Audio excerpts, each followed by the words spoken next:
তো আজ হলো মকর সংক্রান্তি, যা কিনা আমাদের কাছে একটা উৎসব। তবে এই দিনটা এত গুরুত্বপূর্ণ কেন জানেন? কারণ এই দিন থেকেই সূর্য দক্ষিণ দিক থেকে উত্তর দিকে যাত্রা শুরু করে। এই সময়কে বলা হয় উত্তরায়ণ, যেটা হিন্দু সংস্কৃতিতে খুব শুভ বলে মনে করা হয়। এই সময় থেকেই দিন বড় হতে শুরু করে, শীত ধীরে ধীরে কমে, আর কৃষকদের নতুন ফসল ঘরে আসে।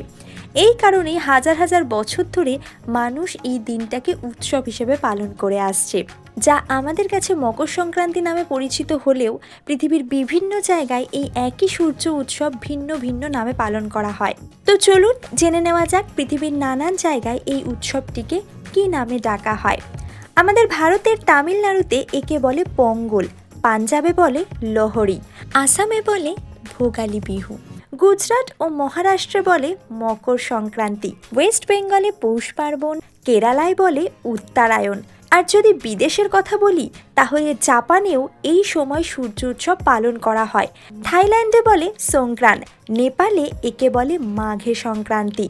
নাম আলাদা কিন্তু উৎসব একটাই। এবার বলুন, আপনারা কি জানতেন যে এই উৎসবকে এত জায়গায় এরকম ভিন্ন নামে পালন করা হয়?